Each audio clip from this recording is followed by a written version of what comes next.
What's up, world? This your boy Akil with my boy Jamil here with the Make It Make Sense podcast, where we try to take complex ideas and hopefully make them make sense. Yeah, man, we coming to you live from the studio, man. So what's up with it, man? What's the word? Man, so first things first, you know we gotta rest in peace Chadwick Boseman, man. Black Panther, man. A legendary actor, and to many, you know him as a Black Panther, but to so many more, he was much more than that.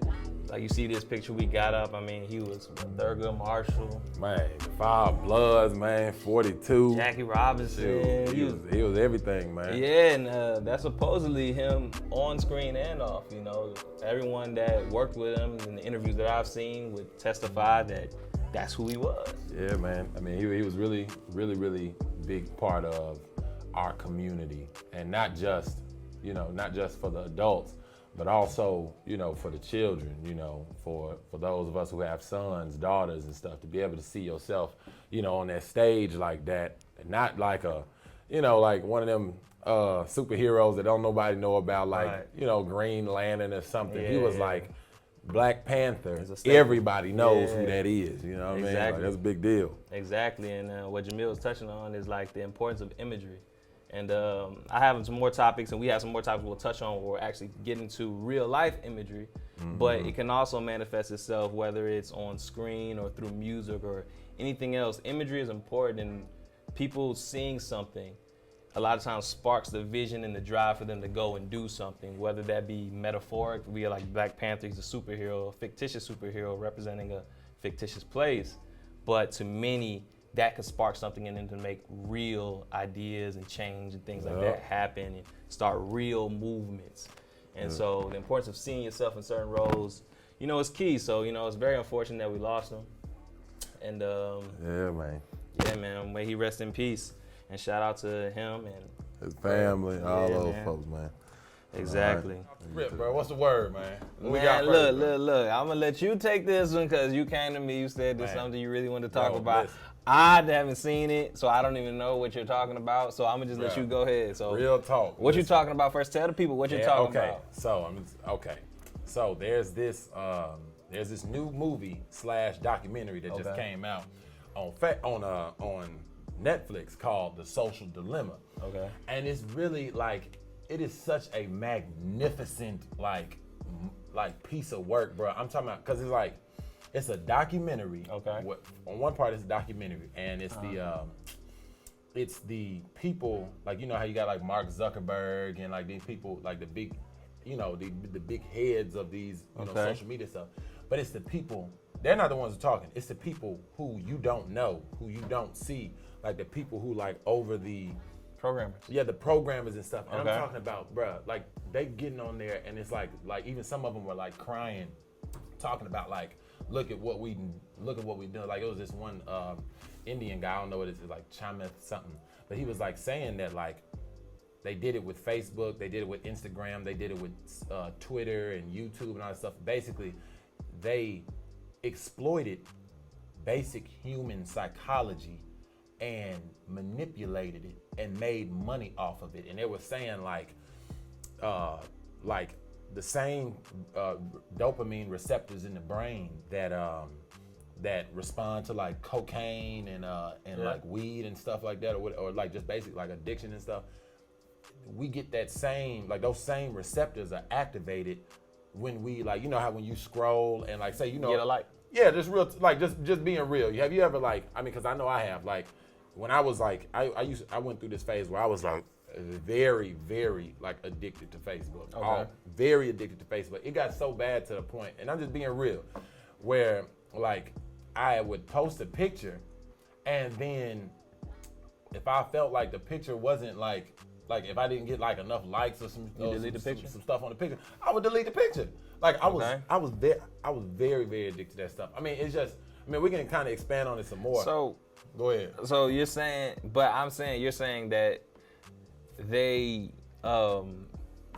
used human psychology to build a business and make profit, but isn't that what all business is about? Yeah, but you got to think about it like, no. Is that morally wrong? But no, it is morally wrong. But listen, hold on, hear what I'm saying though. So, say for example, like Amazon, right? Okay. Amazon, what does it do? It sells products. It sells actually products. Now think about Facebook and Instagram. These are multi-billion-dollar companies. What product do they sell? Ad revenue. Okay, but other than like what is there? Like what funds them? Not just the ad revenue. Because when I go on Facebook, I'm not just like I can't remember last time I bought something off Facebook. Like what I'm saying is, and this isn't me. This isn't no study I made. I just because I was already riding the fence of getting off of social media completely, but seeing this stuff didn't just threw me all the way on the other side of the fence. But basically, what they were saying is that they're selling our attention. Like they're selling our attention, and like basically, it's like they were saying that Facebook, Instagram, all this stuff. They were saying like it's all like one big just robot, like one big like artificial intelligence. But to me, I'm asking you, where comes the issue? Because the other thing you said to me, it seemed like that's what television is.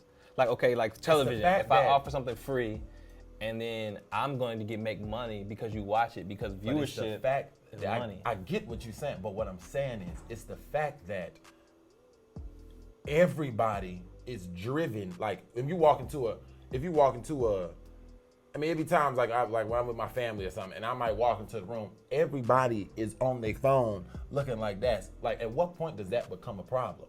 Okay, but I'm saying to me, you get what I'm saying? I mean, but to me, those are two separate issues, though. Oh, okay. You're saying the issue to media in general and our attention spans to like our phones and everything like that. But then the second thing you're saying, I think you just have to watch it, honestly. The social media. But all I'm saying is this: look, you gotta watch it, bro. I'm gonna watch it. Y'all gotta watch it. I'm gonna watch it, but look, I'm not no programmer, big high tech. It's not about a program, but I'm just asking you. So I'm saying, what is it that makes what they're doing, quote unquote, wrong to you? Because if I know, like, I understand dopamine receptors. I'm not saying what this. Okay, I ain't trying to cut you off. I ain't trying. Well, man, keep on going, because when I start talking about some stuff I like, I'll just be. I'm just asking you, because you gotta explain to me, what is it that makes it wrong? Because I'm not on one side of the fence or the other. I'm just saying this. I'm devil's advocate. You're telling me, okay, they're using human psychology to make money. What is wrong about that? Because that's what you're supposed to do. It's like, when you see commercials with flowers and colors, and all of that is a deep psychoanalysis of the human psyche. They put that stuff in there for a reason. They put certain music and stuff for a reason. They put a girl dancing in flowers when they're talking about a medication for a reason. All of it is just to play on your human psychology, get you to buy this thing. At the color of a bottle, like a water bottle, a lot of times they make water bottles blue. Why? You know what I'm saying? All of that is a play on your human psychology. You know what's in the bottle is clear. It's not one color or the other, but they put it blue because people associate blue like being refreshing. And I think it's more so like, and I'm just gonna answer this because like I said, I ain't I'm not these big tech guys who do all this stuff. I'm just gonna answer it with stuff that I was watching on the video, because I'm talking about, bro, I was just like, I had been up maybe like 18 so hours from work or whatever. But like when I saw it on Netflix, I had to stay up and watch it. So I'm gonna try to give you like a brief thing, because you're gonna have to go and just go watch it, I'll watch it. But no, I think that it started out as an innocent thing. I think it started out like as an innocent thing, to connect family with friends and stuff like that. But it's just when you get into like big government took over the AI and like it's just they go so deep, and it just talking about like the AI and the artificial intelligence. And what the dude was saying was that they started it to be something innocent, but then the computer like almost in a way took a mind of like created like it has like it developed a mind of its own on some real stuff, on some freaky stuff. Like it developed a mind of its own. Right. And he said even the top guys at like the programmers at Facebook, they understand it, like what it's doing, but at the same time they don't understand it to where like you'll be on. Have you ever like been or talking about something like just in day-to-day stuff, and then it pops up on your face? Talking about like the cookies. Yeah. Does that not scare you at all, bro? No, that's freaky. Does that not freaky at all, to bro? To your point, yeah. Like, so I had to ask my friend about this the other day. That's some freaky stuff, bro. And she was talking about how it's the cookies stuff. Like, for example, I'll go shopping for some new scrubs on Google, and oh yeah, he a dentist, by the way. We're about to be there. I'm busy. Go ahead. I'm saying I be go buying some new scrubs, right? Or I'll buy a baseball hat, and then as soon as you get on Facebook, It's 50 ads about a baseball. Is that not industry, freaky, or bro? You go to Longhorn Steakhouse. I mean, it is. That's it, freaky, it is. bro. So it's too much That's AI freaky in your stuff. life. But I don't think, like, I think. That's wild, bro. You can't tell me that you cool with that, man. You a No, smart dude, no. bro. I'm not saying that I'm necessarily cool with that. But at the same time, like, that's what I'm saying. And you can disable those things. Man, So, but even still though, even I'm not even talking about like that. I'm saying just the fact that like these computers are what the computers, I want to make sure my grammar's right, but the computers are controlling like the development of like this social media pandemic that we got going on, because it's almost like a pandemic. When I was riding up here with my little brother, TikTok is another one. And TikTok, there's this challenge going around called like the Benadryl challenge. And obviously you could also put into play what's the word? Charles Darwin, the thing, natural selection. Like obviously the average person ain't gonna be. that's not. Yeah. I mean, but I'm just saying, it's like this social media stuff. It makes us like, you got little People kids. doing stupid stuff. You got little kids who are like little girls, little boys comparing themselves to people on Instagram and stuff or Facebook or whatever. It makes them feel like they're not enough because of what they're seeing on Facebook. And it's just like, that's a problem. And it's like, what scares me is just like, what if we're like the last generation of people who knew what it was like before social media took over the world, where like probably people, will be. You get what I'm saying? Where people actually were talking to each other, and like, you know, when you're on the phone, say for example, like you meet a new like, you know, relationship type interest, Right. like where you actually call them and talk to them or want to actually speak with them, in opposed to it's just like, what if that's just some scary stuff to me? Because like, what about like not to keep going on about the subject, but long story short, y'all gotta watch Social Dilemma. Okay. Gotta watch it. And I get it. I could talk talk about this like forever, bro. But it's. I mean, okay, so like social media. So I guess the topic is social media, good or bad. I guess that's like kind of what we're getting into. Like, what is? For me, I do hear what you're saying, and I do think there is an issue with social media usage. I think it's changed a lot of, you know, like, I guess people's standards and, you know, ideas, and, you know, it's influenced the culture in different ways. But I would take the side of, if I had to choose a side, to say social media is predominantly, if you talk about its pros versus cons and what it's done to society, I think the pros outweigh the cons. And I think whenever you have something and it comes out and there's kinks in it, I think trying to dismiss the whole idea is always a problem. I think it's better to take what it contributes. Well, it's like anything. You come out with a prototype. There's drawbacks. Most things don't come out with just all positives. There's no drawbacks of anything. Most things aren't like that in life. So there's positives and negatives, the pros and cons. So I'm saying this. So social media to me has done a bunch of things.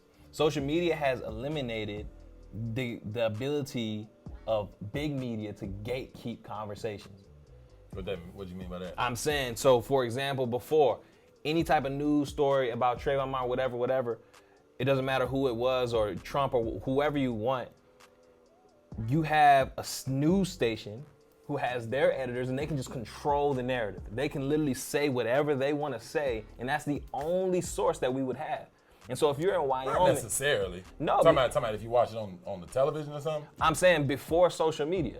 If you were in Wyoming, there was no way for you to get the general opinion of everyone else around the world, because there was no media connecting the little man, and you can't express your idea to millions, and he can't, but the news station could. So they can control the narrative. Now with social media, if something comes out and I feel a way about it, I can directly say how exactly I feel about it. And it's been exposing a lot of people to opinions they had no clue existed. Because people live in their own social networks in real life, and they might think what's going on in their little bubble is what's going on around the world. But because you're not exposed to things around the world. But if you don't have social media to be able to say that. That's a pro. That is a pro. But but I think, me personally, like, you right. I'm not disagreeing with you, like, with that. Like, but I feel like that's what it is on the surface. Like, I feel like, I'm not saying, you right. Like, when sometimes on stuff on Facebook, I'll be like you're right. Like it exposes us to like so many different like so many different articles of like news and stuff that we probably wouldn't know just right off the rip. I agree with you on that, but I just feel like the pros, like that's like on the surface. I'm talking about the stuff that's underneath the surface that we not like, that we subconsciously aren't paying attention to, that's affecting us. And it might not be like, cause some people may not have, like some people may not get, you know, addicted to stuff like that easy. Like, I mean, I'm now with social media, I'm not like, I've been riding that fence for a long time where like I'll deactivate my Facebook and go 2-3 weeks without it. I ain't really on Instagram. I'm not on Twitter, no stuff like that. But it's just like, there are people out here who like live and breathe this stuff. Now I ain't necessarily talking about like business owners. But you know? But here's my point though. That's my point though. But that talks about moderation. But to cast the whole thing as being bad because some people use it in too much excess, I don't feel like is the productive thing about anything. Especially something so technologically advanced as social media. It's like when anything new comes out, there's always gonna be people who OD on that. When video games come out, a lot of people say, there's kids who sit there 18 hours every day, waste their lives away. But does that mean video games as a whole is a bad thing? No, that means people need to moderate. Well, if you're making money off of it, it's people who make 30, I'm saying, even like if you're Ninja not, making millions of dollars playing even if you're not making games. money off of it. I'm saying that doesn't mean video games as a whole thing is a bad thing. That doesn't mean you have to say the whole thing is bad, throw the whole thing away, it's trash. Look what it's doing to this kid. That means this kid has to learn how to moderate what they're doing. So I'm saying because social media comes out and there's negatives, and it has some negatives in our society, which it does. I don't think anyone will really agree with you that it does. I'm saying to then cast the whole thing as it being an overwhelmingly negative thing. I don't think it's true, because I feel like if we take all the good that comes with social media and all the bad, I think the good outweighs the bad, and I think we can address the bad parts without trying to, you know, throw away the whole system, which has so much good. I'm not talking about I agree with you on those. It's just like, I mean, obviously we two grown men, like we obviously gonna agree to disagree, but it's just like, I'm not disagreeing with, like, for somebody who's trying to, because I think me and you were talking about it like a while ago about Instagram. You said something about it being like free promotion or something. Like that's, you're right. Social media, I'm saying, it's I literally agree. taking away the middleman. Yeah. All the middleman, the commercials and whatever, you can make money on social media free. It's just like from your own mouth. It's like a double-edged sword, bro. Like everything is a double-edged sword. It's a double-edged sword, bro. It's such a double-edged sword. I mean, because like you go on like the independent, like the independent business owner, or like you got the person who, the hairstylist who, got to post pictures of her work or something, to get people. Like, it's people who make their money off of that. There's nothing wrong with that. I agree with that, but it's just, I guess. I guess we just gotta agree to disagree. I'm even talking about even on a smaller scale, like take money away.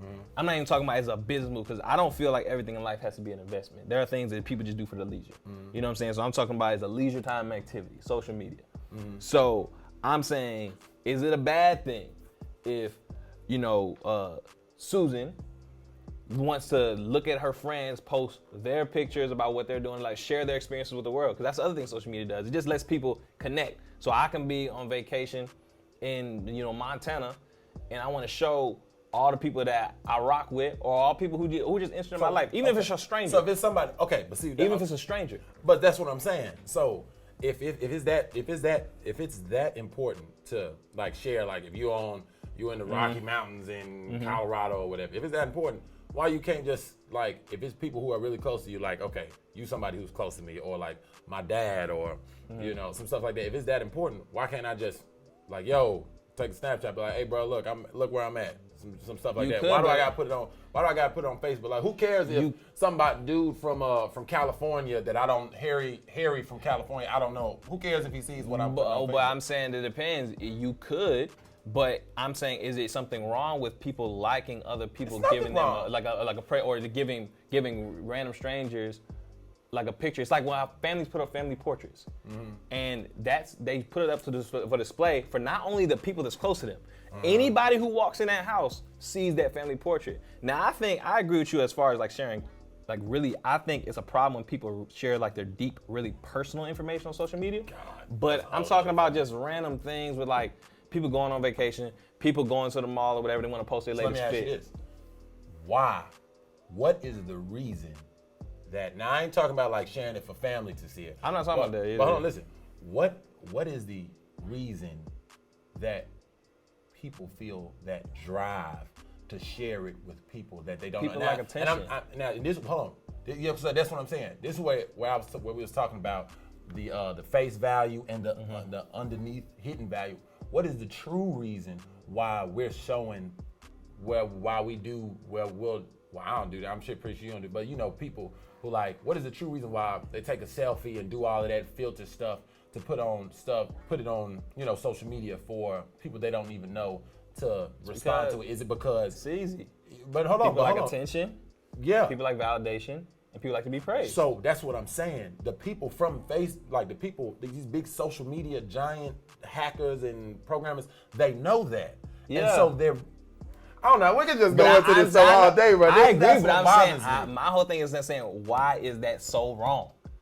Because it's being exploited and manipulated. It's not like an innocent thing. Like, it'll be different if it's like, I mean, you get. But I'm saying this. Hold, this is what I was saying. Go ahead. Is it manipulation if you agree to it? Who's agreeing? How can you agree if you don't know? No, but you do. How? Because the average person ain't gonna have this type of conversation. If I'm not, but it don't matter though. If I'm saying if nothing's being taken from me, and what they're doing is they're getting your time is being taken. You can be on Facebook, but what if for most grown adults it's not doing any harm to them? What if they're saying, okay, everybody don't respond to it like that at the same time? But I'm talking about but I'm saying, so if it's not though, then what's the problem? If they taking 15 seconds from me, it's like, oh, they got me. I'm talking about the. You got me. You took my 15 seconds. Like, what did I lose? I ain't talking about 15 seconds. I'm talking about, and bro, hey, I don't think the vast majority of people are. Be straight up. Okay. Be straight up. But if it's a Saturday or something, I mean, I can only speak on my own experience. But it'll be sometimes like, especially when I was like really, like hooked on Facebook. It'll be times like if I had a day or something like that, I was just chilling, whatever. I could be on Facebook watching TV or whatever. It'd be like, say, for example, 2 o'clock. And then I turn around and I'm scrolling and I'm looking at all this different stuff and I'm doing this. I look back up and it's like 5:30. Like and it's people who even worse than that. And that's what I'm saying. Your time, like, is that not a, you know? I think it would be problematic. Okay, yeah. We can't harp on. We can, but I'm just saying, all right, cool. I think social media, look, if you are getting exploited by social media, I think that's because you have a lot of more underlying issues that social media is only highlighting. I don't think social media could take advantage of you if you have all your morals and stances in order, and therefore you couldn't be taken away. I think it could be a distraction, like you say at times, sure. But I think like things that take people away on these long, hiatuses or these long roles on social media, or it's taking up too much, occupying too much parts of your brain. I think that's because you have underlying issues, and those are the things that need to be addressed. Those are the things about society that need to be addressed. Yeah, our society is superficial.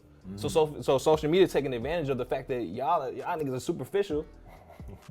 You ain't gonna change if eliminate social media. Y'all still superficial. What? Like, you're still a shallow person. If you're not a shallow individual, social media will not take advantage of that. And you getting rid of social media only gets away from someone highlighting that issue, but that issue still is there. People are shallow, people are materialistic, all those things exist. Those are the problems of society to me. It's not social media highlighting them and exploiting them, because even if you take away social media, those things still remain. But the people they gonna take advantage of social it. Media said that that's what they doing. I know, but I'm saying, but that's not their fault. I'm saying But that's what they did it on purpose, though. But I'm saying, even if social media goes away tomorrow, those issues still exist. So just because they use them to make money off them, okay, if we can take away their money, what is that doing for us? You still gonna be shallow and materialistic, all these things that they took advantage of. And my last point on that is just go watch it, and because obviously I have my opinion, he has his opinion. This is my brother. We all we agree to disagree, but watch the video. I mean, go watch the movie, because it's really a great piece of work, and you decide that on your own. All right. All right. Social media, good or bad? Yeah. All right. So next topic. All right, so the next topic, worship and praise. Worship and praise.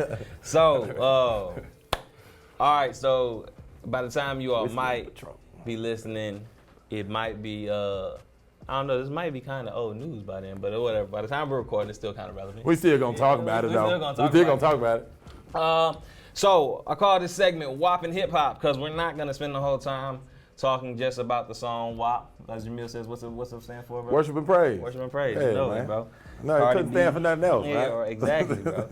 But on a serious note, everybody knows what it stands for at this time. There's been a lot of controversy surrounding this song, so we wanted to get into it. So first, I'm just gonna try to recant what I've seen as the main talking points that are surrounding it. Then we'll give our opinions. Yeah, you go ahead, do your thing, man. So, WAP comes out. We know what it stands for. They come out with the video. You got Cardi B in it, Meg Thee Stallion in it. Has a feature from Kylie Jenner's in it. She's just being like modeling, I guess. The girl Normani's in it. So a lot of women were vibing to this because, of course, those are 4 people that a lot of women support, and follow, or they're influential.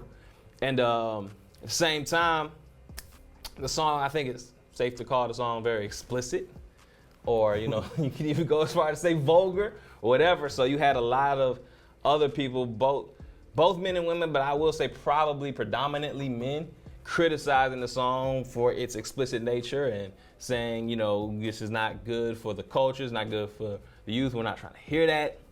Women then come in to say, you men are being hypocritical because you guys had tip drill and I wish I could smash every girl in the world and yada, yada, yada all these years.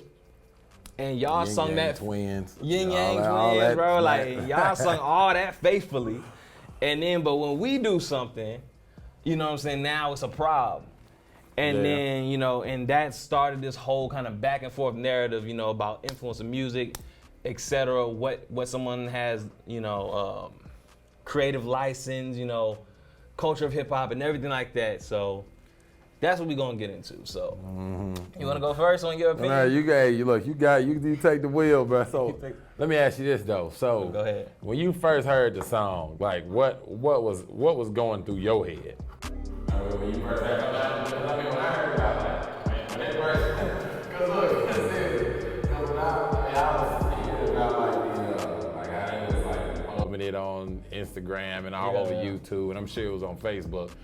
Like, I was like, okay, this song was about this about to be like this about to be like some big deal. I mean, honestly, like when I heard it, I didn't really think it was like, I knew it was vulgar, but it wasn't like as good as what I thought it was gonna be, like in terms of like of a song. The sound, okay, so you were thinking of the quality of music. You were like what they could have did this better, bro. Yeah, that's what I like. I mean, the imagery. God, but they could have did this better. The imagery was like. I mean, there was some cool, good imagery or whatever, but like, not like that. Not like that. I'm saying just like, I can tell that they put a lot of time into like the producers and stuff. They put a lot of time into like making the video, but just the actual song, like the song that you hear on the radio, I just feel, I don't know. Me personally, I just feel like it wasn't like all that. You know what I mean? What you think? My man said it was some good imagery. Not like that, bro. Hey, bro, look, I ain't mad at you. All right, so I mean, when I first heard the song, I mean, at this point, I was like, all right, it's typical. This is what's going on in rap right now. You know what I'm saying? But as far as the whole, I didn't really think too much into the quality of the song. You know what I'm saying? I was like, okay, the song was alright. Like, as far as like, if you just talking about sound structure to me, like you said, like it was alright. Like, I didn't think it was that much of a banger. I thought it had some points. I like the little sample it had.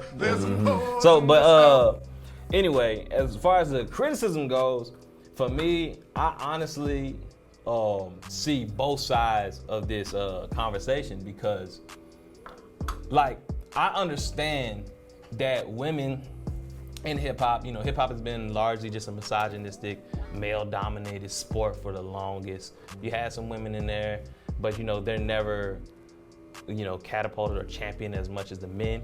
And then men have taken a lot of license in, degrading women and whatever, like objectifying women in hip hop specifically, for a long time. So I could understand that women want to come and say, yo, we like turning up too, and sometimes we want to listen to our own perspective of turning up. So I know people, and honestly, man, people just like to talk shit, and sometimes just like hearing themselves talking. Like, you know what I'm saying? Like, whether it's right, true, and different, you know what I'm saying? They just want to hear themselves talk, you know, wow, the reckless, you know, sometimes music doesn't have to be the deepest thing. Some people just want to get in their car when they after a long day at work, bump on the way home, talk some crazy stuff that they don't really even mean, or they might kind of mean but don't really want to say it. They understand it's not the most decent thing.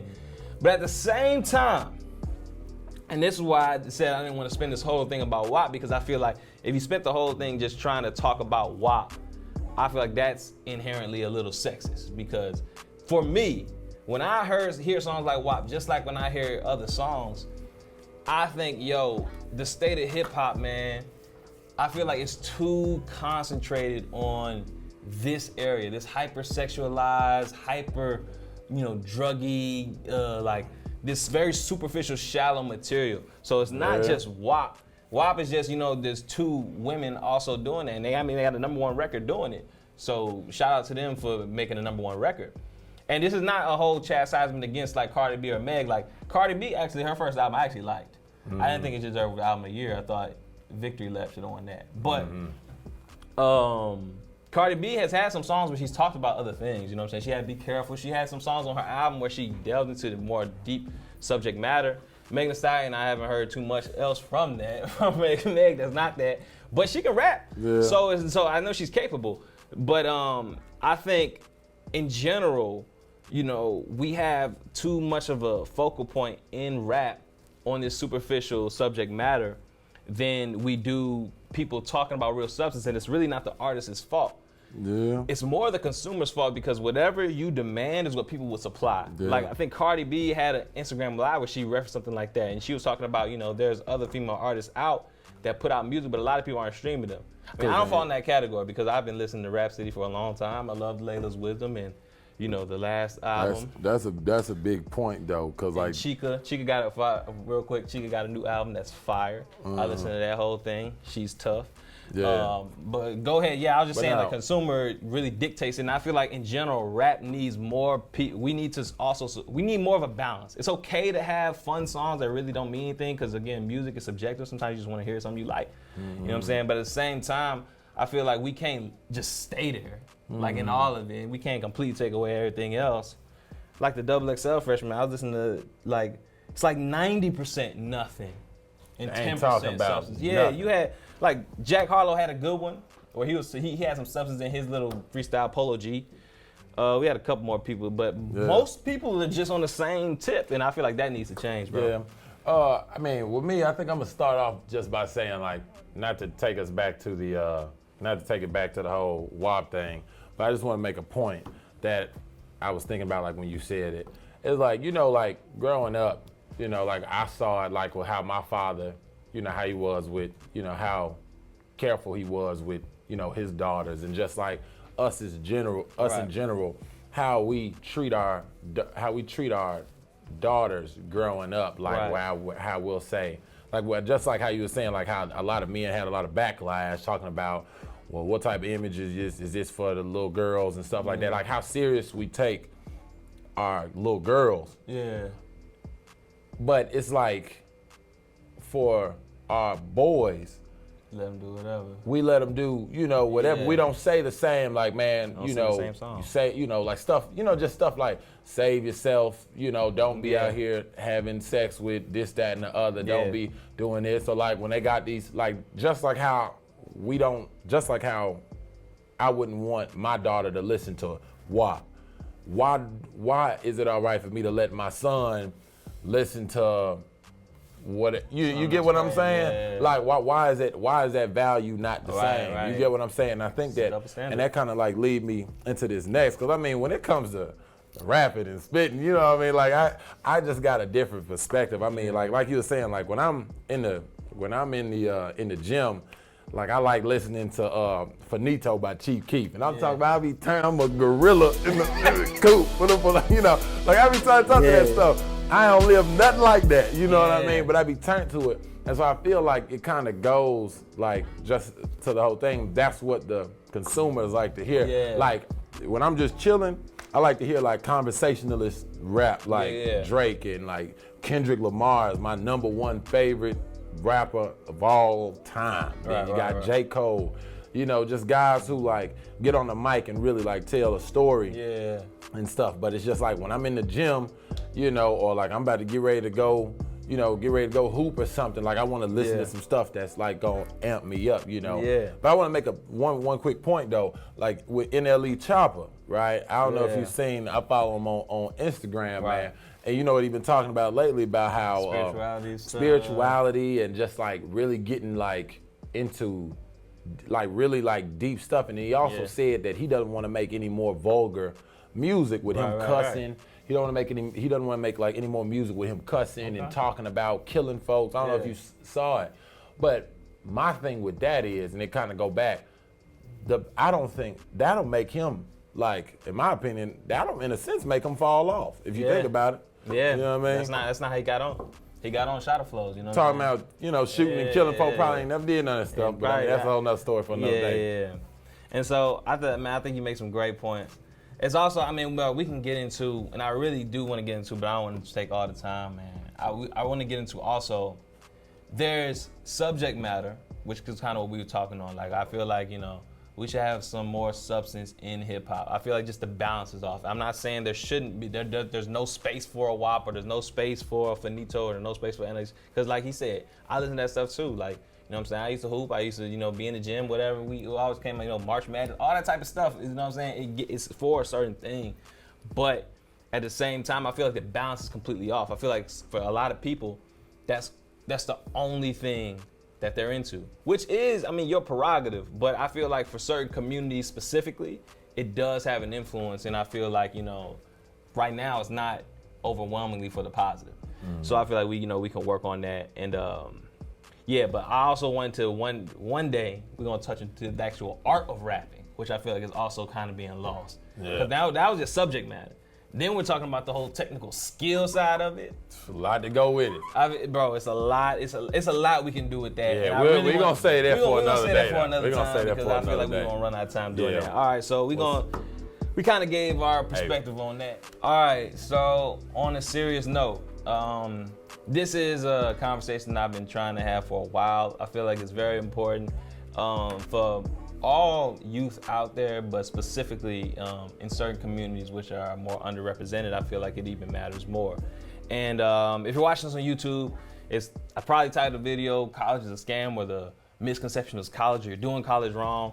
And that's not entirely what it is, but in a way, I'm just trying to get people to understand this whole idea or narrative of going to school that has been falsely perpetuated to us as a generation, I feel like has been putting a lot of us in bad positions because we don't really understand what it is we're getting into or why we're getting into it. So I want to first start off by saying college is an investment and a vessel that can get you to other places. It in and of itself is not a destination. It's not the final arrival to anything. It is only an investment or a vessel that can catapult you or put you in position to be qualified to go on to do something else. Like, you don't make money from going to college, you know what I'm saying? That's not the way it goes. But a lot of people, a lot of kids have been taught, go to school. And then you go to school and then they tell you, when you're young, hey, don't worry about what you need to do. You'll figure it out. So you go to school, people go to college, then they're in college, and then now they have to pick a major. They don't really know what the major's for, but they're just trying to pick something. Some people have an idea, but some people don't. They're just picking a major. Then they graduate with a major in whatever, and then they try to parlay that major into some way of making money, for profit. And that is really, to me, a backwards way of approaching this whole collegiate system. Because why would you pick some random major or something that you just like, learning about in college? Because majors are really nothing. It's just like kind of like a focused undergraduate study of something. Doesn't really normally make you an expert in anything. And then you're trying to figure out what fields accept this major and how I can make money. To me, it will be a much more deliberate system or a much more wise decision is if you first figured out what you wanted to be, this is before college, like in high school, and then, or have an idea of what you want to be, and then decide if college can get you to that destination. You know what I'm saying? Because to me, going to college and doing the other way around would be like hopping in the car, you don't know where you're going, and you just say, hey, I'll figure somewhere out. You know, I'm just jumping in the car and I'm driving, and then hopefully I'll arrive in somewhere I want to be. Versus if you see where you want to be, then you can decide what mode of transportation is best suits that. Like if you need to take a car, if I'm going to Nicaragua, I might take a plane. If I'm going to somewhere else, I might take a boat. So college is just a vehicle, you know what I'm saying? And that vehicle is not good for every destination. So that's why I feel like it's so important to shadow. Shadowing, it to me, is something that all parents should be encouraging their children to do as early of an age as possible. Whether that's middle school, definitely by high school. So you should be going and seeing what it is that you might be interested in. And have your children, because they're not too young to understand stuff that they like. Real quick story, I always thought when I was a kid I wanted to be an architect. And then when I got to high school, I joined this club where I had to, you know, I guess, pretend to be an architect. And I had to design this hotel model with a blueprint and everything to scale. And I realized as I was doing that, like, yo, I hate this. Like, I hate designing blueprints. Even though I liked math, I hated that whole tedious thing of putting together. I hated that whole thing. And that made me realize I never really wanted to be an architect. I just thought it was the right thing to do because my parents had been telling me to do it. It wasn't until I ran into, you know, a dentist, Dr. Price, shout out to him, who I got to shadow and see what he did. And I was like, yo, I want to do this. And so then I could put all my focus into doing that. And to do that, I knew I had to go to college. And in college, you know, to meet the prerequisites of dental school, I had a biology major because that kills two birds with one stone. So that was why I used it. And the same can be true. Like, what if but college is not the only way, and these professional or professional school routes are not the only way to make a good living or to do something you enjoy. Like, you could have shadowed an electrician and realized you didn't need to go to college. You could have shadowed a plumber who makes a lot of money and realized you don't need to go to college. A mechanic, an entrepreneur. There's so many different avenues to make money, and college is only good for a certain section of them. And then within that section, you have to also figure out what way you're going to use college. Because a lot of people graduate with like a criminal justice degree and they realize they want to do, you know, psychology, or you graduate with a degree in communications, but you want to be a doctor. You know, like that to me, you're not using that investment to the most potential that it has.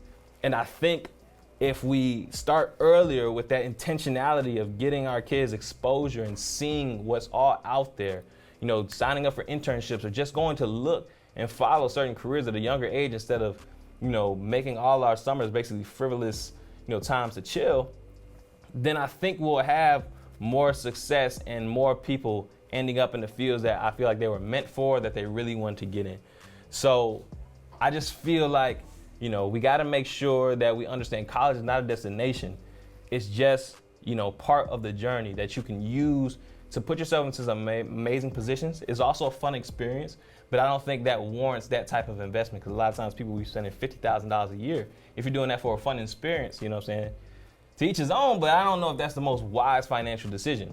And so I just think, you know, making an investment like that without knowing what type of return you're getting isn't always a wise decision. And I feel like people having this mentality where they feel like college is the right thing to do is also what's leading a lot of people into this whole lifelong cycle of debt, because college is not a right or wrong thing. It's just an investment. It's a tool to be used when warranted. If you know what type of return you're going to get, or you have a good idea, then it's good for you. If not, I feel like you should, you know, make sure you're doing your research on it.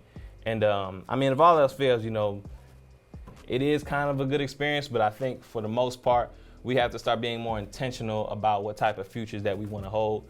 So yeah, that's just my take on that. Mm-hmm. So college is a scam. Nah, I'm just joking, bro. Hey, look, you said it. Look, you said it all, bro. Said it all. I mean, all I'll say is that, you know, I mean, really, there's nothing else I can say about that. I mean, he really said it. Listen to what this man is saying. All right. Hey, anybody listen to him. All right, one thing I want to touch on. First of all, shout out to Tora Sense. Follow her on Facebook. I hate I hate most of like the little people who do little dating advice or whatever, because to me it's all just a bunch of fluffy nonsense. But I think she is someone who actually speaks a lot of logic and actually talks about, you know, the actual foundations and, you know, strong, building blocks and logic of relationships versus just the lovey-dovey stuff. And I really do appreciate that from her. Mm-hmm. And I scrolled past a post the other day. It said, stop agreeing to be exclusive with the first man who pays you a little bit of attention. Date to get to know yourself and what you want from men so that you find more than a man, but the right man for you. So more than a man, but the right man for you. Date with sense. And to me, she makes a lot of points like this, but she gets to the idea to me of trying to have some type of intentional or planned dating. This is for men or women. A lot of her content, she might tailor a little bit more specifically towards women because that's probably predominantly most of her audience. But her advice usually applies the other way. And I'm not like a dating advice guru, but I think like in, you know what I'm saying, in the society we live in, I just think a lot of our issues systemically come from people making rash, romanticized idea because I feel like in Western culture specifically, we broadcast and show this idea of what relationships are, and they always are lovey-dovey versus like, you know, strong foundation or moral principles or what someone is. That's a good point. You know what I'm saying? It's always like when you watch a movie, when a man and a woman, you know, a love story. It's like, I saw her eyes and I was mesmerized and I was lost in her eyes, or I saw him and he gave me butterflies, and then all this other nonsense, and oh my God, I love this person so much.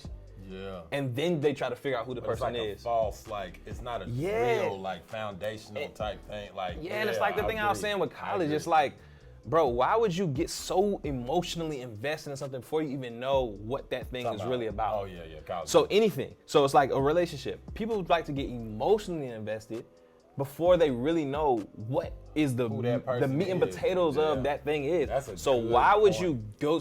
But the thing she preaches a lot of is understand who this person is, and then decide whether or not you want to take the chance of getting emotionally invested with that person. And that could save you so much time. If you just scout 10 people and say, time and money, right? Like if you scout 10 people and say, these two people are good candidates, they have the same moral ideas as me, they have the same foundational principles as me, I think we would be compatible in these different type of ways. Yeah. Then you decide whether or not, okay, I might take a chance to try to get emotionally invested with this person. I might get a chance to get to know this person a little better.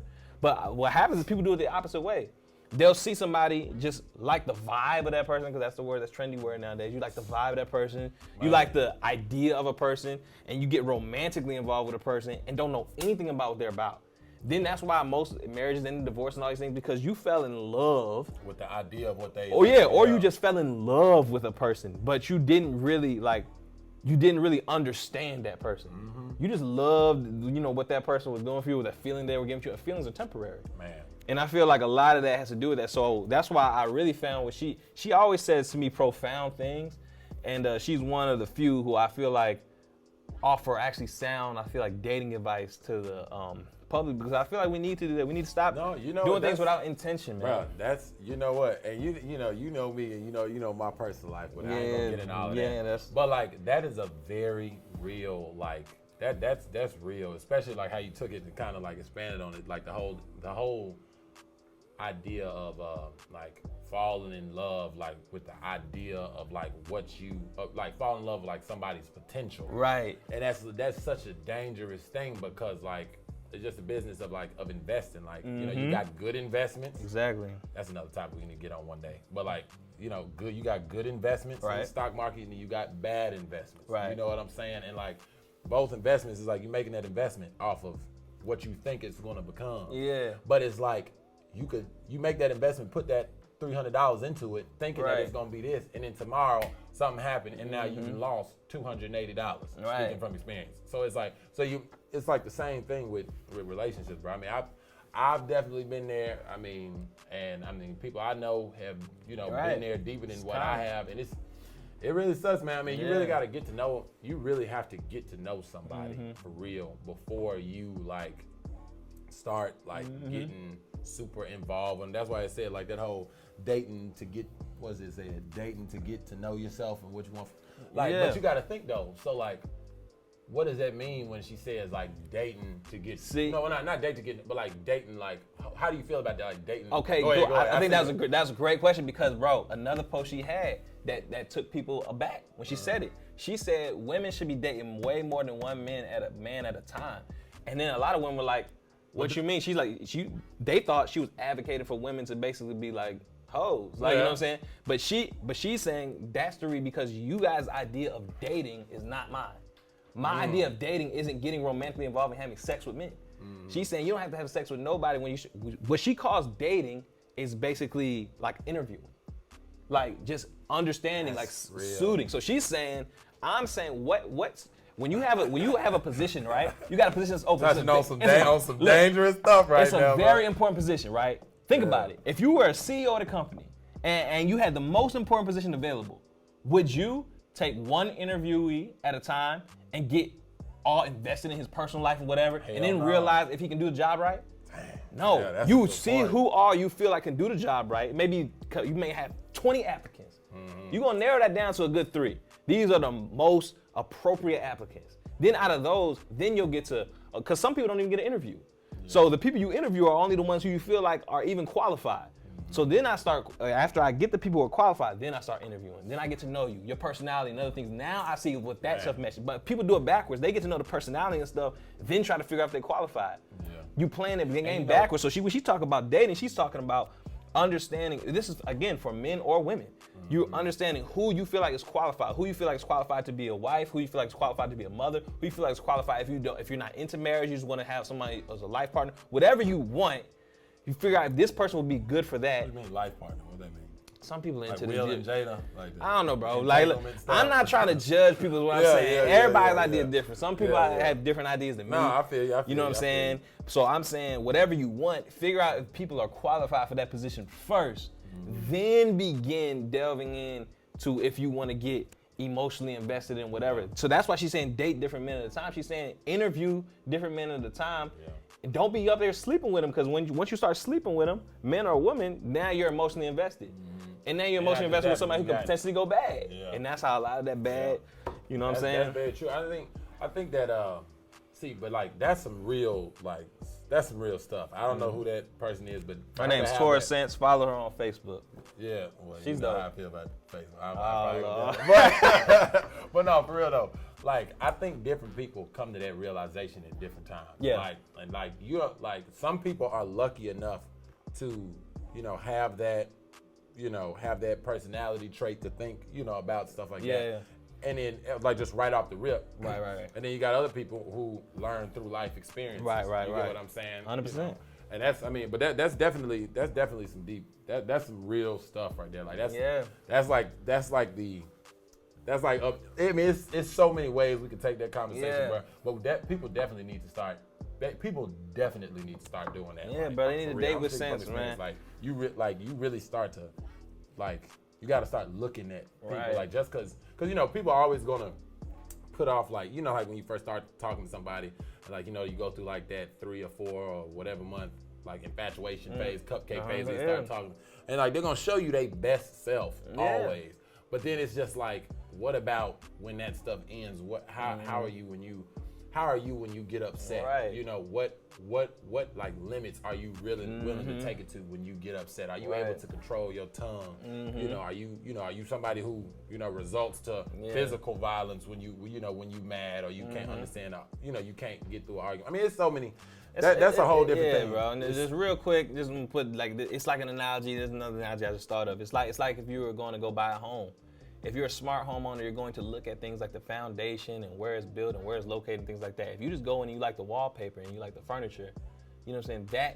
That's a very shallow level of thinking, like what you want to do. Because this home is like, it might be a 30, 40 lifelong investment. That's what you're buying it for. You know what I'm saying? It's not, the cheap thing. The wallpaper's gonna, come off. The paint will scratch. Right, 'cause what about furniture will get ruined. If the foundation is horrible, bro, a lot of times people are building relationships with no type of foundation, and that's why whenever it comes, it's almost like, I mean, should we go to Should we touch on Cardi B and Offset? Or, Hell yeah, well, we can. I mean, I don't really care too much about. I don't really care nothing about no celebrities. But that's the first thing. That's stuff though. That's the first thing. What's the that? first thing is, I hate this infatuation, this idolization people have with celebrities for one, Bruh. and especially Folks don't even know you exist, bro. Especially celebrity relationships. Like, and anybody's relationship, speculating on anyone's relationship is just like one of the dumbest things ever. Because even if someone's telling you, you only know what they know. Like, these people are in the walls together all day, every day. What it got to do with you? Exactly, and you don't know. Like you. But let me ask you this though. Now I still want to stay on the topic, obviously, but I don't want to like bring it in. Like I don't want to kind of go back to what we were talking about initially. But when Kobe died, right? Yeah. Now everybody dies, right? At some point, nobody's making out of this alive. Right. Why do you feel like Kobe, like with, you know, and rest in peace to Kobe. I love Kobe. I ain't talking down on Kobe or anything like that. But why do you feel like, you know, when we found out that Kobe died and how much it hurt? I still remember when we spoke. Like I was like, you was messed up. Larry was messed up. I was messed up. Why do you feel like that hit us so hard? We can get back on that, but like, why did that hit us so hard? I think it becomes people. You know, people have impact. I don't think. See, again, I'm not trying to confuse impact with idolization or looking up to someone or holding someone in high regard with idolization. Like, to me, when you look up to somebody, you have a role model, there's nothing wrong with that. Yeah, you hold someone in high regard. Or see, he's an actual role model. Or someone's too. making an impact on your life, that's fine. I'm talking about when people try to idolize. Like, if Kobe came in the door right now, like, if Kobe was alive, you know, I'm just not use Kobe because he's dead. Yeah. Or LeBron. he's gone. If LeBron came in right now, I'm not gonna pass out. I'm not gonna feel like this nigga is God. You know what I'm saying? Like this nigga say run to the store, I come. All right. You know what I'm saying? I'm out. Like, I feel like people idolize celebrities too much, and especially their relationships, because you don't know. And people always want to pick sides and try to speculate what they have happen. Like, it was a whole rant. People had Cardi B filed divorce from Offset. People want to find out why. And then before Cardi B says anything, Offset cheated on her, that's what it was, Offset cheated on her. Cardi B then comes out and says, this ain't have nothing to do with no cheating, Offset does not have a baby on the way. Sometimes people just argue and I want to, you know what I'm saying, I file for divorce. People grow apart. Yeah. But people always want this melodramatic, like, you know, all this drama, infidelity, things that they want to speculate about. What did this person do? And it gets this whole men versus women, like, feud, bro. This, so kills me, man. Because it was like one of the things on there. I don't know. It probably more often than not. It might have more often than not. It probably was fake news, but it was saying something about. I'm just hitting on it to touch on a bigger topic. It was saying on there that Offset was mad after she dropped that WAP song. Right. And it was saying like that. He was saying that he was mad because it was too vulgar and that's his wife and they got a daughter and, you know, all that stuff, and they married and stuff, and, you know, she talked, you know, obviously, I mean, you know what she talking about in that, but it's just like, that's a big argument. Like, I was saying, because I was talking to a friend of mine, and like we was like going back and forth maybe like 20 minutes, just going back and forth talking about, like, because I was understanding where he was coming from, but then she was like, she said the same, you know, they said the same stuff about, like what was he talking? What about all the songs that he got? Because Offset got some songs. I mean, he got some songs too. I can't lie. I'd probably be on her side on this one. Right. I don't feel like. I mean, I feel like as a normal man, because again, for me, if I was in a relationship, or like, you know what I'm saying, I'm gonna edit that out. For me, it's for like the way. Edit it out. But try to get in trouble in this. But I'm saying, like, different people have different standards. Yeah. So if you hold a standard, you also have to hold yourself to that standard, or at least make it clear that that's a double standard that you just, you know, that's just something you just have a double standard on. Because to me, I can't lie. You knew Cardi B. You met Cardi B as this. Yeah, you already knew what she was on. So if you had an issue with that, you can't marry her and then be like, oh, well, I'm mad at you still doing this. Like I said, If it was my standard, it'd be something different. But I look at things differently. Yeah, true. But if you and especially if you also going around doing the same, like if you going around making, crazy music, you can't be mad at someone else they make crazy music unless that you made that clear from the jump. Mm-hmm. Like this is just my standard. I have a double standard. Because that's another topic that we're gonna get into one day. I don't necessarily feel all doubles because something is a double standard doesn't mean it's unfair. Yeah. Like there's a difference between fair and equality. Like, for example, if I have a 2 foot tall son and I have a 5 foot tall son, you know what I'm saying? I may put one on my shoulders and we watch the game, one might have to stand there. Okay, they're not gonna receive the equal treatment, but would I say that's unfair treatment? Like, no, different things require different, maneuvers. Like, for example, men and women, domestic violence. Oh, if a man pushes a woman, we're gonna look at it one way. If a woman pushes a man, we're gonna look at it a different way. I don't think that's unreasonable. I don't think that's a wrong standard to have. What you saying it's a wrong standard to look at the woman? I mean, like, you think it's a wrong standard to judge the woman as equally with the man when it comes to domestic violence? What you saying? I feel like it depends on what it is. I feel like nothing's black and white, everything's nuanced. I feel like, for example, if I saw a girl normally just playfully push a dude and he fell, I'm not gonna look at the same if I saw a dude playfully push a girl and she fell. Why? Because of the man is stronger than that woman. So you're not gonna be held in an equal standard when you have different things come with different responsibilities. If you have a different advantage, you don't get the same, like it comes with a different, requirement. I mean, I get that I do. You see what I'm saying? Like your little brother. If you had a little son who's 2 and he punches your 8-year-old son, are you gonna look the same if your 8-year-old son came and punched that 2-year-old? No, because they're in different standards. Like, why would I hold them to the same exact standard? I think that's a broad. I think it's a lot more intricate than just that comparison right there. Because I feel like there's different ways to like look at it. Because I do agree with what you're saying. Yeah. Because I definitely agree with what you're saying. But I feel like there's different ways to look at it because there's multiple forms of abuse. It's not just like oh, I'm big, strong and stuff like that. There's other forms of abuse. Right. I'm not saying so maybe maybe I used the wrong term. I'm not saying domestic violence in general. I was just using that as just a random example of one double standard I feel like exists for a reason. Yeah. I feel like the difference between like what people hold of a mother and a father, you know what I'm saying? Both are equally as important. But that doesn't mean they need to do the same things. The mother carries the baby for 9 months. Like, you literally cannot do the same thing. Yeah. But does that mean that one person is better than the other? Yeah, but I'm saying just because you do different things doesn't mean you're not equally as important. And I feel like that's why there's a difference. Like a double standard means a lot of people use double standard as if we're not held to the same standard, meaning the same thing has to apply to both of us. Well, no, not necessarily, because if you come with different information or different requirements, the standard's gonna change.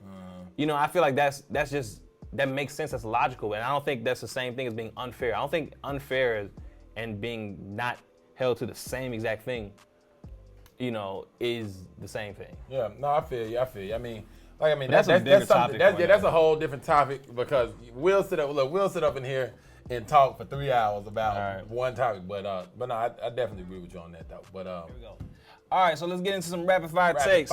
First one says, you live together, rent $1,500 a month, utilities $350 a month. This comes from Luxurious Credit. I want to give them, Ooh, that's a good topic. How much should the man pay? Woo! Okay, so that's a good topic. Look, I feel like we're in this is 2020, right? It's not, the age that our grandparents came up in or like that our parents came up in. Like we're in 2020, the inflation is real. The price of the dollar compared to, the euro and all that stuff is worth like so much less in value.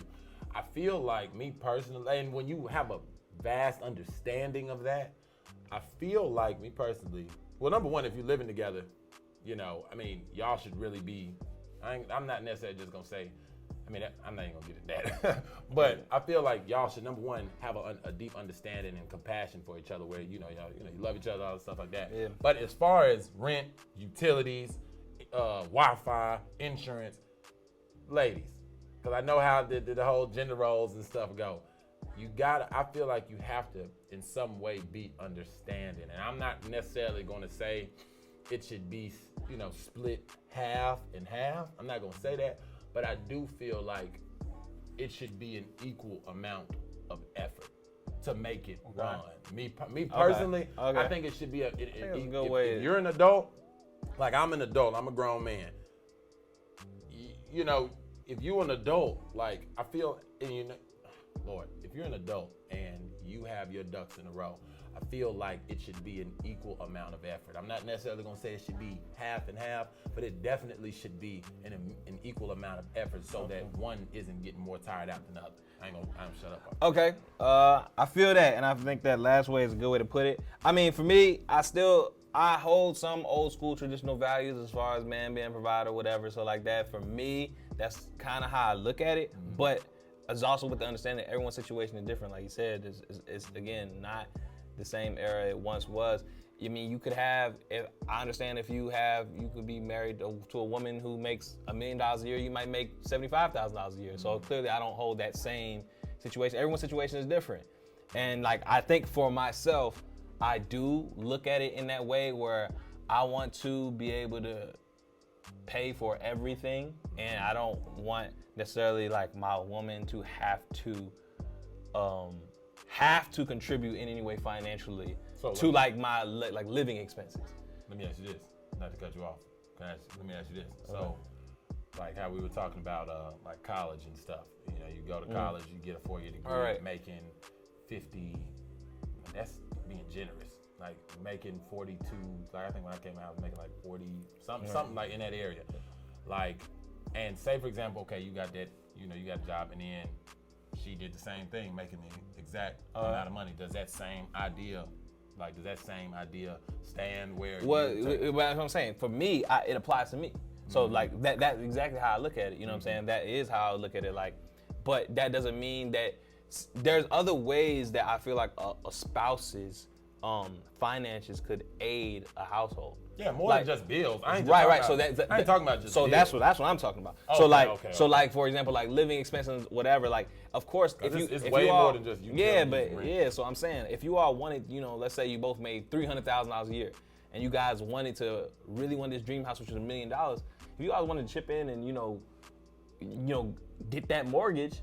I mean, I don't find anything wrong with that. I feel like it all just depends on you all's living expenses and you all's ideas. I don't think there's any wrong answer. 7 billion people. But for me, I do still hold the same traditional values of a man being the provider for the household. But again, that does not mean, that I don't think a woman should or could or in some places, is also required to contribute, and also people fall on hard times. Yeah. So like you can fall on hard times and your wife might have to, pick up the slack. Well, see, that's a different thing. Like I agree with you. Like I agree with the classic old-fashioned, man of the house, the breadwinner. I completely agree with that. Like I've been there, but it's just like I feel like as the years progress and the more that our economy changes, I don't think that we should. I'm not saying we shouldn't hold the same values, but I feel like we have to be like, and I ain't saying you are doing this, but I'm just saying like, we have to be willing to adjust. Right. With like I can't have the same thinking when when I have my family or whatever. I can't have the same thinking that my my 80-year-old grandfather had back in the early 50. You get what I'm saying? Things change, things evolve, and and there's a lot that goes into home building that's not just like paying the bills. And so like you know what I'm saying. So yeah, all right, rapid fire. That's number one. What's next? All right, there's another one. It says over 70,000 edible plants on Earth, and most people want to eat the flesh of dead animals. This is for all the vegan and vegetarians. I know you like that type of stuff. I mean, for me, go ahead. You go first, man. I mean, I don't really have much to say on it. I'm not a vegan or a vegetarian. So, I do eat the flesh of dead animals. I feel like, it's a good source of protein and sometimes fats and carbohydrates and, a lot of, it's a lot of things, you know what I'm saying? I'm going to try to keep it to like I'm going to try to be as straight to the point as possible. I do think there's probably, I feel like a lot of people might be missing out on a lot of the vitamins and nutrients that come from natural veggies because we're in such a meat-eating world. So, you know, it just depends, man. So I just thought it was funny, but controversial. So that's very controversial. I mean, so what about you, bro? Man. Vegan Jay. Nah, I ain't vegan. I ain't vegan now. Look, shout out to the vegans. I don't know how y'all do that. Vegetarian Jay. Now, vegetarian, that might be more of a acceptable thing. But first and foremost, I want to start out by saying, if you just look at our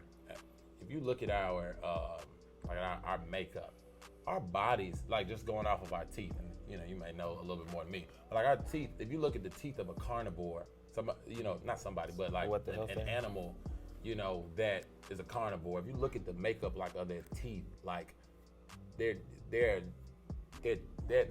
structure was made to tear into the flesh and to it's when you look at our teeth, like just right off the rip, our dental like structure, and now correct me if I'm wrong. I don't want to be getting into stuff I don't want to talk about. Maybe I should leave dental stuff to you.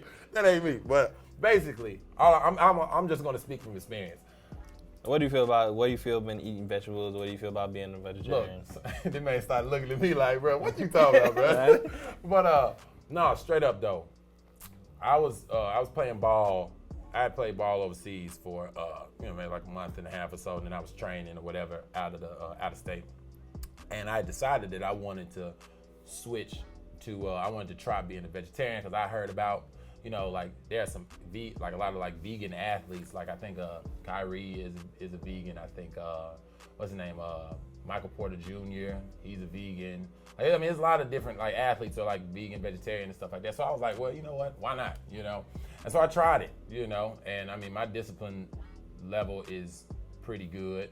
From playing sports in college and stuff like that. So I just tried it, and honestly, it was really like a night and day difference. Like I felt better. Like I just felt better. Like my conditioning was better. My thinking was just more clear. My memory was better. And I'm not like just like I ain't getting paid or nothing by PETA or nothing like that. Like I'm like for real. Like I'm really being straight up. Like that whole vegetarian lifestyle is like it's amazing. It's harder to do and it's more expensive. And then I feel like it's more expensive for a reason. That's a whole nother topic for another day. But all in all, though, honestly, man, I think that. You think they have a point? I think meat. Me personally, meat isn't good for you. Like it's really not good for you. I mean, you could, a lot of people would say it's propaganda, but I think that if you want to learn a little bit more, I think you can go on Netflix and watch. You got What the Health. You have people gonna debate that to the cows come home. Man, Forks Over Knives. You got this is other one. I forgot what it's called. It's like something, but it was talking about how the whole offensive line. Mm-hmm.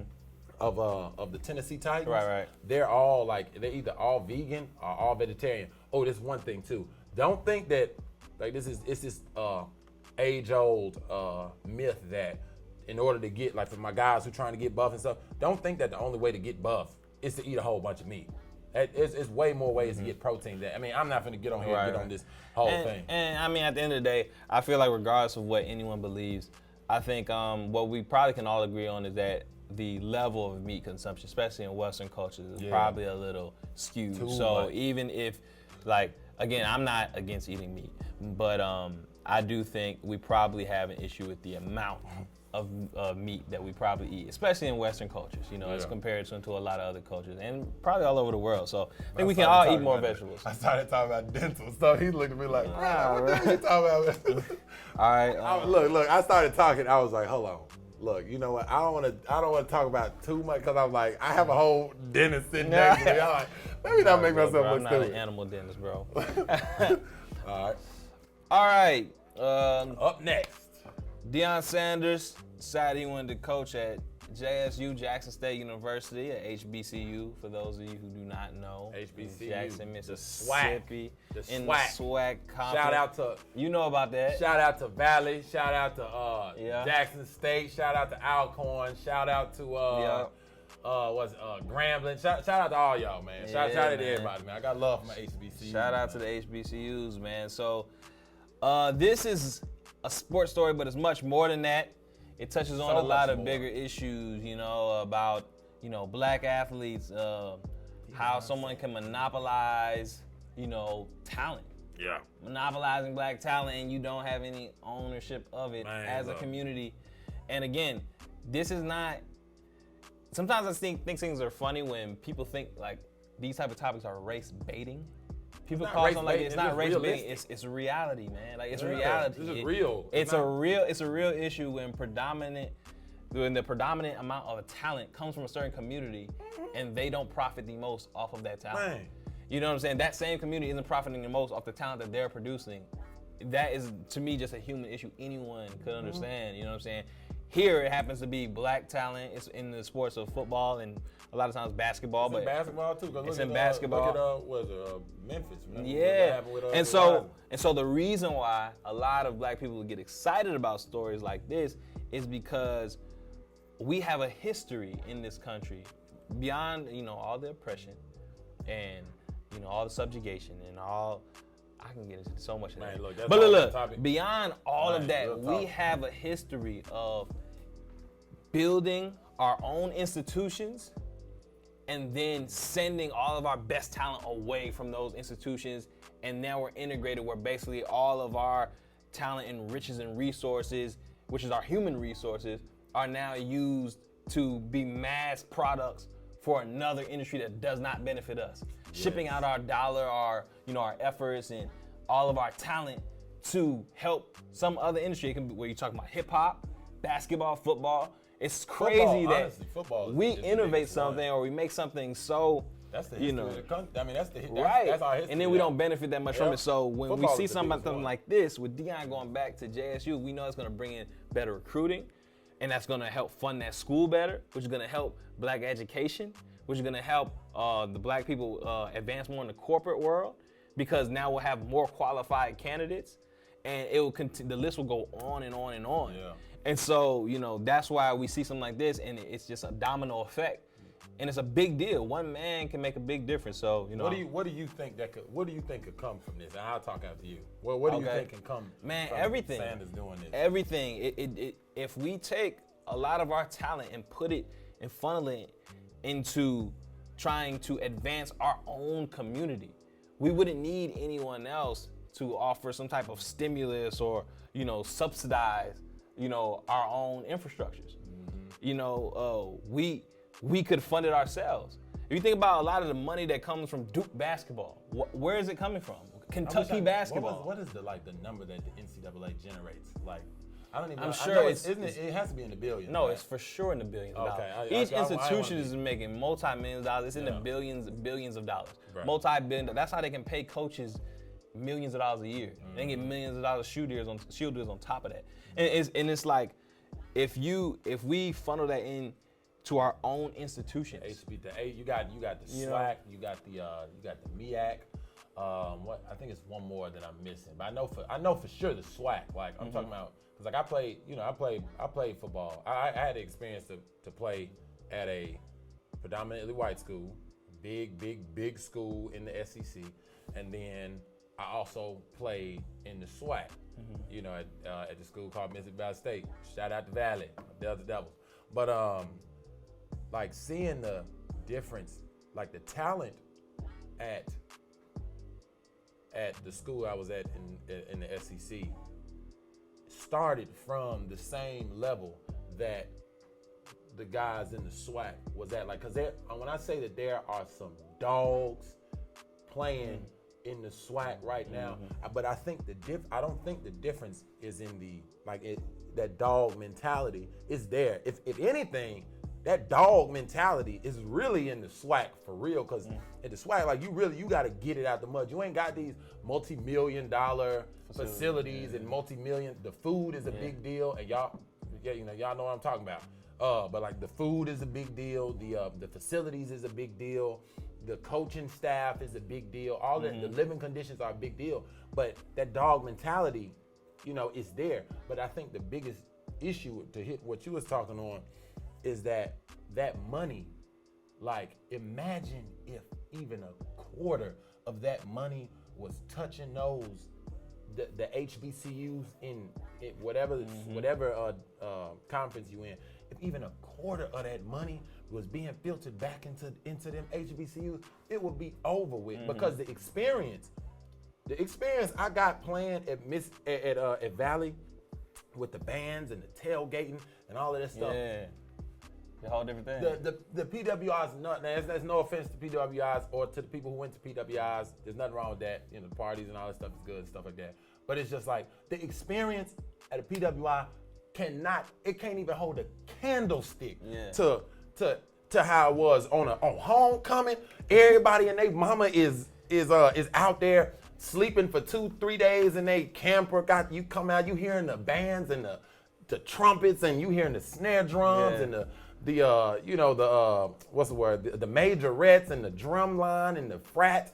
Bro, there's no way you can even compare it to that. Right. So if that money, and so I'm just saying that to say, like, with Deion, with him coming back and coaching at Jackson State, I feel like, number one, for certain, and this, I'm not going to make no promise to it, but I feel like the NCAA on some real stuff, they're going to have a problem with that. Yeah. Because it's not just the fact that he's coming to coach at the SWAC, but it's the fact of what door he opened. Yeah, man. Because now it's like Jerry Rice, the all-time, I don't know if he's, I don't know it, but one of the top receivers of all time. You got all of these guys, and a lot of these guys came from HBCU. Shannon Sharp. Exactly. Yeah. Where'd he go? Savannah State. Oh, Samantha? Yeah. Boom. What if he went back there and went and did, I mean, he's trying to make it happen. That's opened a whole different door. It's speaking to, man, it's not race baiting, bro. It's not race baiting. It's black independence, man. Y'all got to get out of it's that. Anybody wants their community to see their community less reliant, especially one with the history that we have. Being always oppressed and being subjugated. And then whenever we start getting our own, getting someone trying to knock that down, people want to be independent and free. And it's a movement. And I love the movement I'm seeing. I love what I saw from Mikey Williams in basketball saying, I might go to NCAA. We already seen McCord. Who that? Committed, Thon Makers. Thon Makers' little brother. He committed to Howard. So he's going there. So like, if you can get all this talent, to circulate the money to help your own community, that is a huge deal. And when we talk about the education discrepancies and all these type of things. Mikey just transferred too. He's going to some school, but hopefully he keeps on that word, and that's what happened. And at the time we did have, when we had the Negro Leagues and the ABA and these other things, they were popping. Like this whole myth that these things were like second class and no one really went, they were popping. So people can say that you can make a very legitimate argument that the abolition of those, exclusively segregated leagues and then the push for integration did more harm to those same communities than it did good. Man. Because in the same way, you're saying, okay, well, we're letting people play together, but at the same time, what ends up happening is you end up shipping all the best talent to make money for an institution that is not your own. And to help a community, and that money's not coming back to circulate within your own community, and there's a ripple effect. And that can be what I'm saying? Applied to so many different avenues other than just sports, but sports obviously being a bigger one. And real quick, there's an interview that one of the commissioners of, I forget what HBCU league, he did basically an interview where he kind of explained this in depth. And I'll probably try to link that, either I put it in the video or put it in the description. But commissioner of the SIC, it's a 100-year-old NCAA conference of 14 HBCUs. We keep dancing around the issue of control, right? If you look up the definition of integration and then assimilation, we have a funny way of executing integration in this country. How we execute it is, give us your best and talented people, and then put their talents in the service of our institutions, not yours. But we'll control it. And case in point, if you ask the question, which school produced the most NFL players in 1980, the answer to that question would be Grambling University. That'll be the answer. If you ask that question today, you know what the answer is? Which school, university produced the most NFL players? It's LSU. What do Grambling and LSU have in common? They're in Louisiana. So there's been a mindset change, right? That our best and brightest athletes are going to the NFL not through a historically black college, but through LSU. College sports is a $12 billion a year business. 2 sports make money. You got all kind of sports. You got soccer, you got golf, you got swimming. 2 sports make money. Football and basketball. Basketball and football. Basketball at the top 5 power conferences, 60% of the African athletes are African American young men. 55% of the football players are African American young men. So again, $12 billion a year. 2 sports generate money. Those athletes don't get paid. Now, where's the money going? Well, if you look at the ADs, 90% non-black. Head football coaches, 90% white. Head basketball coaches, 90% white. Presidents, 100% white. When you look at the campuses, right? Florida State, 70% African American football basketball players. 2 or 3% undergraduate African American. UCLA, 66% of the basketball football team black. 1% undergraduate black. So where you see the money being generated, right? It's African Americans everywhere to be seen. Where the opportunities that are byproduct of that money, which are jobs on campus, educational opportunities, you don't see any black people be seen. It comes back, Kane, to control. At our schools, we hire African American coaches and officials and referees, etc.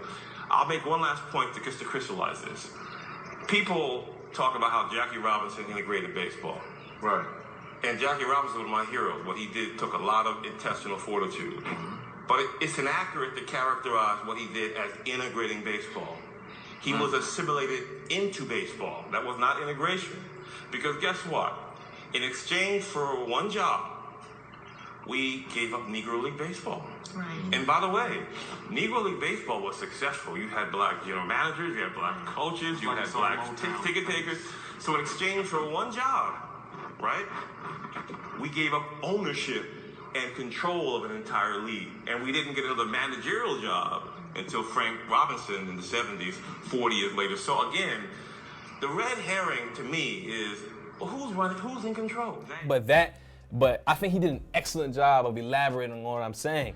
But we know that to be true. So that's why when you see black people get excited, for something move like this, understand where they're coming from. You should be excited for them. Because if you really value, the next man, like, people claim that they do. Claim to be, yeah. Right, or you would love to see a community actually prospering. A lot of people tell, stop being lazy or do things for yourself. Okay, this is an example of people trying to do things for themselves. He's not asking for any handout or anything like that. They're making something happen for their own community, you know what I'm saying? So you should do nothing but respect and applaud that, and that's why it's such a big deal, man. So shout out to Coach Prime, man. We wish nothing but success for him. Shout out to McCord for committing to Howard. Yeah. I think his name is pronounced McCord, but I think we say Thon Maker, so maybe it's McCord Maker, I don't know. Yeah. But that's yeah, man. I want to see that movie, man. We could sit up and talk about that, like we really could sit up and talk about that all day long, man. And real quick, whenever someone's talking about independence or eliminating the middleman and, monopolizing their own talent, if you come from that same community and you're trying to knock that, you know what I'm saying? Then you a hater. You're not only a hater, bro, but I can say so many words about you, as a man. That we can't even say on. Or as a man, or as a member of the community, bro. You really have to evaluate yourself. You talk, because I've seen people when the players in the NBA were talking about, maybe starting their own league. Even if you don't feel like it's the most practical thing. Like what LeVar Ball, prime example. Even if you don't feel like it's the most practical thing, if you sit there and you just want to knock that, you got more evaluation to do about yourself than you do about them. That's straight up it. That's like literally someone working for a job and someone telling you, hey man, I'm thinking about starting my own business, and you so why would you do that? Yeah, it's not, honestly. There's no price you can ever put on freedom. Yeah, no price. There are really a lot of people like that. I'm not even gonna say the word, but we know the word we thinking about. Yeah. What we thinking when you in that round, you know what word we thinking about. Yeah, I ain't gonna say it because I don't do it, man. I ain't gonna say it. Man, get in trouble. All right, but shout out to Deion, man. Yeah, man. All right. Who won though last night? Man, come on, bro. Let's get into it. We just told I have a conversation. Go on. All right, bro. All right, so we had the whole MVP list come out. Giannis won the MVP and Defensive Player of the Year. LeBron said it pissed him off. He said he got 16 votes, and then he referenced back, to this 2013 where he felt like he should have won MVP Defensive Player of the Year and Finals MVP. He won 2 of those, but then won Defensive Player of the Year to Marc Gasol. And now it's become trending that a lot of people, like LeBron fans, like to do. They like to go revisionist history and say, oh, yeah, he sure should have won that. In 2013, he should have won that. But I will say, LeBron, shout out to LeBron. By the way, I'm no LeBron hater. I actually do think LeBron's a GOAT. That's going to be another debate for another day. But I'm not, at the same time, one of these LeBron follow boy fans who just believe everything LeBron says. Or that LeBron. I find it so hilarious that LeBron fans, like Jamil, be like, LeBron should have won MVP every year for like the past 10 years. I'd be like, LeBron.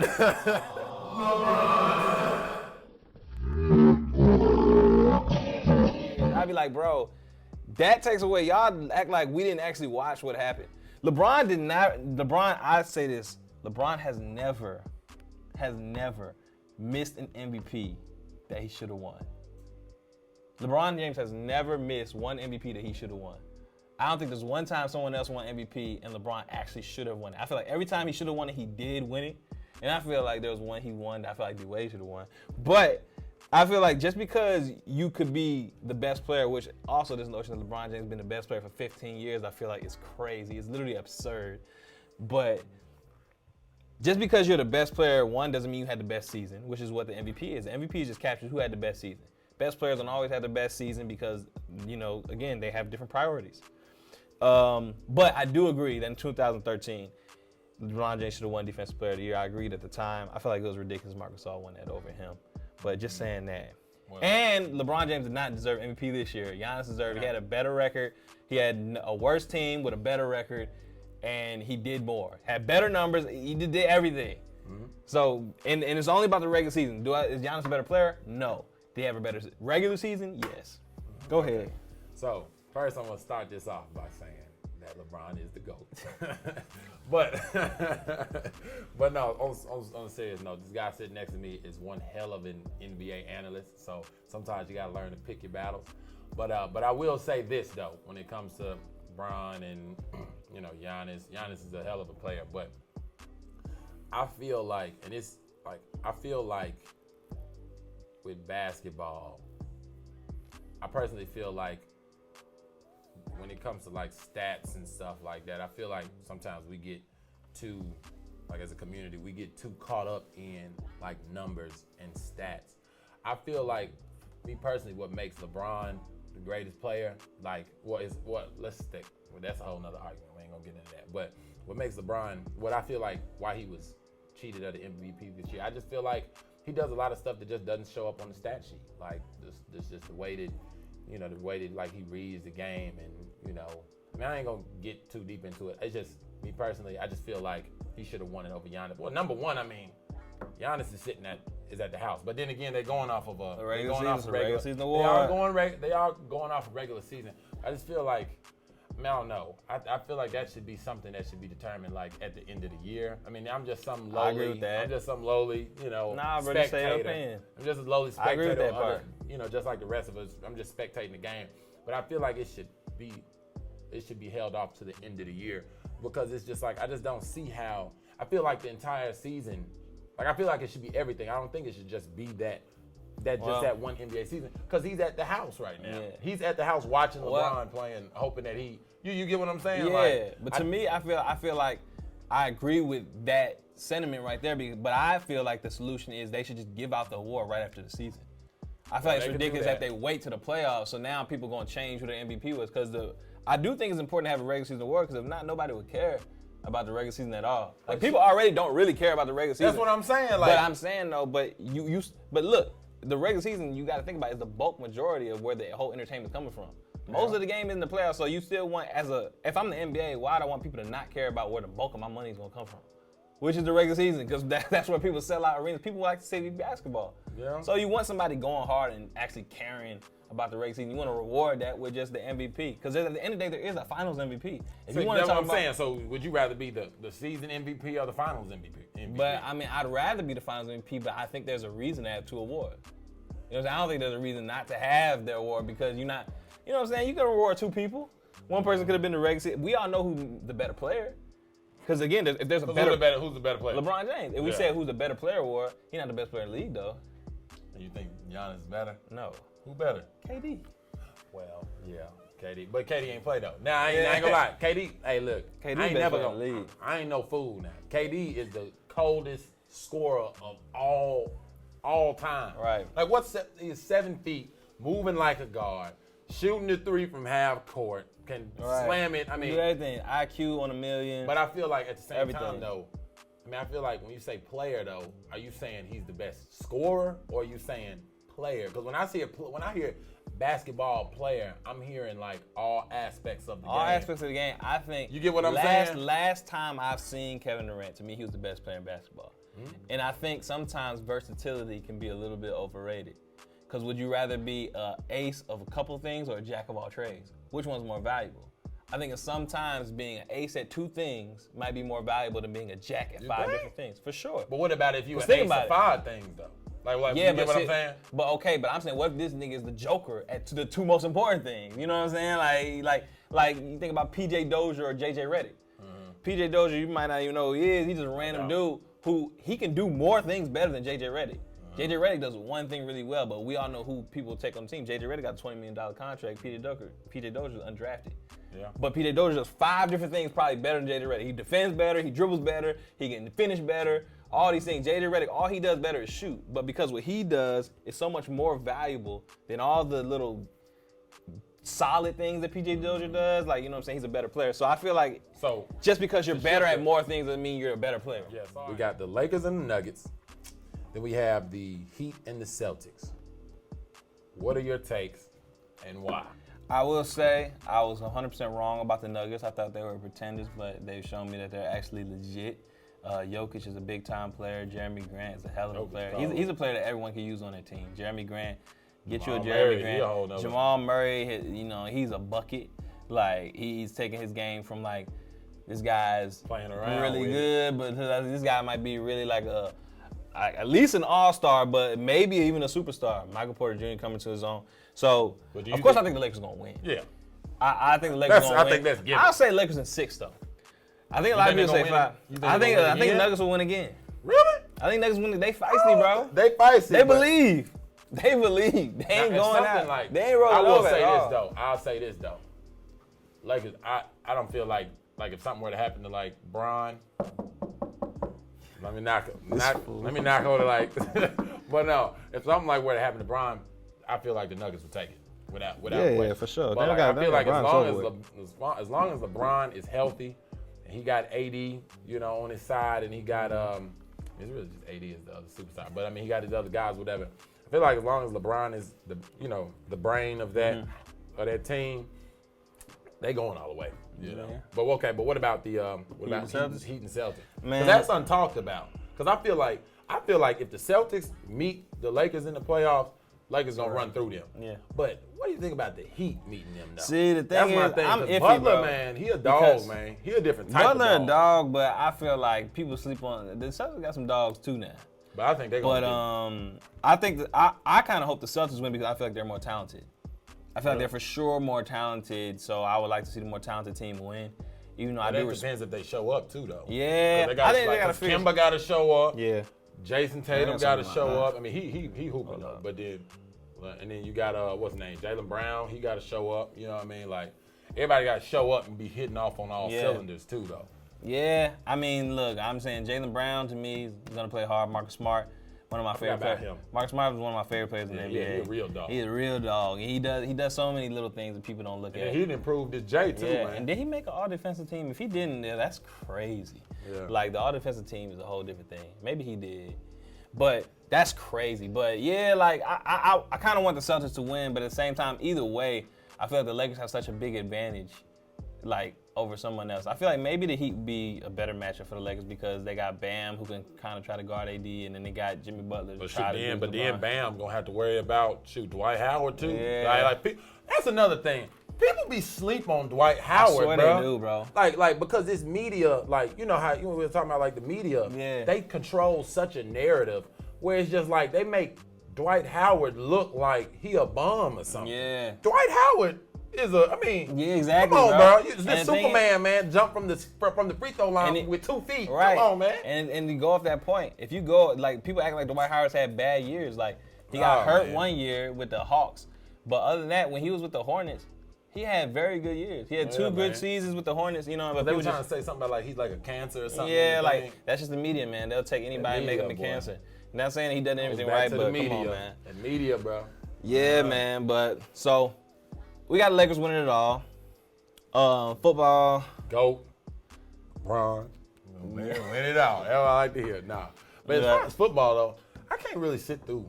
No, I honestly like, and it's crazy because I played football. But it's just like, I don't be seeing myself, like, it's hard for me to just sit through a whole football game and just watch it. Like, it'd have to be, for football to have my undivided attention, it'll have to be like some fourth quarter, last 8 minutes, and it's tied. Like, it'd have to be some stuff like that. Like, I can watch a basketball game all the way through. Right. You know what I mean? But yeah, bro, it is what it is. All right, so this was fun. All right. Man, Make It Make Sense podcast. This is Make It Make Sense coming to you live. Y'all know, man. Y'all already know what it is, man. Yeah, man, it's episode 1. Make sure you follow our socials in the description. Like, comment. Be careful with social subscribe. media, but still, Yeah, be careful with social media, but follow me though. Yeah, you know what I'm saying? Follow me. Share it.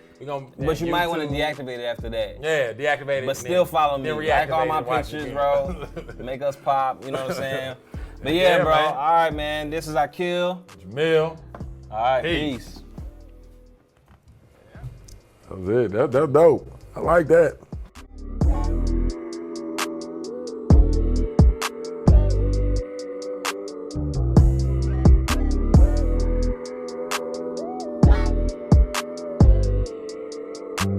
That's dope right there. That's it right there.